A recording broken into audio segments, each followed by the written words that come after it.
بسم اللہ الرحمن الرحیم۔ السلام علیکم۔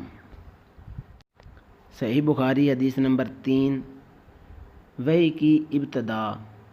ہم کو یحییٰ بن بکیر نے یہ حدیث بیان کی۔ وہ کہتے ہیں کہ اس حدیث کی ہم کو لیث نے خبر دی۔ لیث عقیل سے روایت کرتے ہیں، عقیل ابن شہاب سے، وہ عروہ بن زبیر سے، وہ ام المومنین عائشہ رضی اللہ تعالیٰ عنہا سے نقل کرتے ہیں کہ انہوں نے بتلایا نبی کریم صلی اللہ علیہ وسلم پر وحی کا ابتدائی دور اچھے سچے پاکیزہ خوابوں سے شروع ہوا۔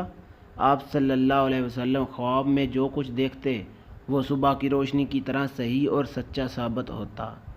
پھر من جانب قدرت آپ صلی اللہ علیہ وسلم تنہائی پسند ہو گئے اور آپ صلی اللہ علیہ وسلم نے غار حرا میں خلوت نشینی اختیار فرمائی اور کہیں کہیں دن اور رات وہاں مسلسل عبادات اور یاد الہی ذکر و فکر میں مشغول رہتے۔ جب تک گھر آنے کو دل نہ چاہتا تو شامرہ لیے ہوئے وہاں رہتے۔ توشہ ختم ہونے پر ہی اہلیہ محترمہ خدیجہ رضی اللہ تعالیٰ عنہا کے پاس تشریف لاتے اور کچھ توشہ ہمراہ لے کر پھر وہاں جا کر خلوت گزیر ہو جاتے۔ یہی طریقہ جاری رہا یہاں تک کہ آپ صلی اللہ علیہ وسلم پر حق منکشف ہو گیا اور آپ صلی اللہ علیہ وسلم غار حرا میں ہی قیام پذیر تھے کہ اچانک جبریل علیہ السلام آپ صلی اللہ علیہ وسلم کے پاس حاضر ہوئے اور کہنے لگے کہ اے محمد پڑھو۔ آپ صلی اللہ علیہ وسلم فرماتے ہیں کہ میں نے کہا کہ میں پڑھنا نہیں جانتا، تو آپ صلی اللہ علیہ وسلم فرماتے ہیں کہ فرشتے نے مجھے پکڑ کر اتنی زور سے بھینچا کہ میری طاقت جواب دے گئی، پھر مجھے چھوڑ کر کہا کہ پڑھو۔ میں نے پھر وہی جواب دیا کہ میں پڑھا ہوا نہیں ہوں۔ اس فرشتے نے مجھ کو نہایت ہی زور سے بھینچا کہ مجھ کو سخت تکلیف محسوس ہوئی۔ پھر اس نے کہا کہ پڑھ۔ میں نے کہا کہ میں پڑھا ہوا نہیں ہوں۔ فرشتے نے تیسری بار مجھ کو پکڑا اور تیسری مرتبہ پھر مجھ کو بھینچا، پھر مجھے چھوڑ دیا اور کہنے لگا کہ پڑھو اپنے رب کے نام کی مدد سے جس نے پیدا کیا انسان کو خون کی پھٹکی سے بنایا، پڑھو اور آپ کا رب بہت ہی مہربانیاں کرنے والا ہے۔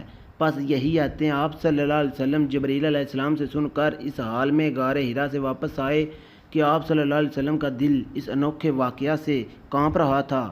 آپ صلی اللہ علیہ وسلم خدیجہ کے ہاں تشریف لائے اور فرمایا کہ مجھے کمبل اڑا دو، مجھے کمبل اڑا دو۔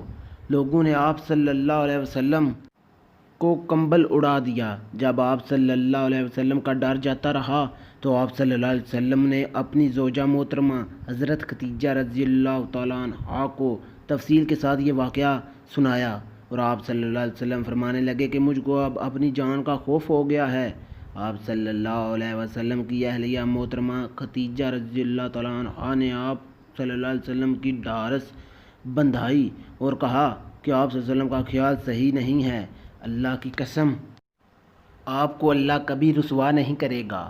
آپ تو اخلاق کے فاضلہ کے مالک ہیں، آپ تو کنبہ پروری ہیں، بے کسوں کا بوجھ اپنے سر پر رکھ لیتے ہیں، مفلسوں کے لیے آپ کماتے ہیں، مہمان نوازی میں آپ بے مثال ہیں اور مشکل وقت میں آپ امر حق کا ساتھ دیتے ہیں۔ ایسے اوصاف حسنہ والا انسان یوں بے وقت ذلت و خواری کی موت نہیں پا سکتا۔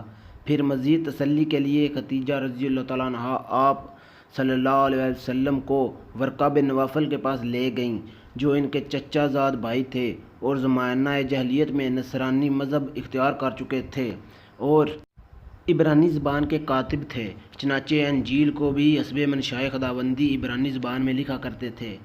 یعنی انجیل سریانی زبان میں نازل ہوئی تھی، پھر اس کا ترجمہ عبرانی زبان میں ہوا۔ ورقہ بن نوفل اس کو لکھتے تھے۔ وہ بہت بوڑھے ہو گئے تھے، یہاں تک کہ ان کی بینائی بھی رخصت ہو چکی تھی۔ حضرت خدیجہ نے ان کے سامنے آپ صلی اللہ علیہ وسلم کے حالات بیان کیے اور کہا کہ اے چچا زاد بھائی، اپنے بھتیجے محمد صلی اللہ علیہ وسلم کی زبانی ذرا ان کی کیفیت سن لیجئے۔ وہ بولے کہ بھتیجے، آپ نے جو کچھ دیکھا ہے اس کی تفصیل مجھے بتاؤ۔ چنانچہ آپ صلی اللہ علیہ وآلہ وسلم نے از اول تا آخر پورا واقعہ سنایا، جسے سن کر ورقہ بن نوفل بے اختیار ہو کر بول اٹھے کہ یہ تو وہی ناموس معزز رازدان فرشتہ ہے جسے اللہ نے موسیٰ علیہ السلام پر وحی دے کر بھیجا تھا۔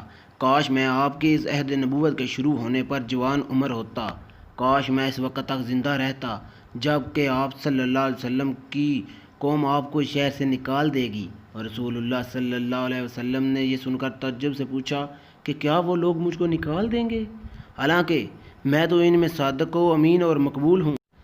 ورقہ بن نوفل بولا، ہاں یہ سب کچھ سچ ہے، مگر جو شخص بھی آپ کی طرح امر حق لے کر آیا، لوگ اس کی دشمن ہی ہو گئے ہیں۔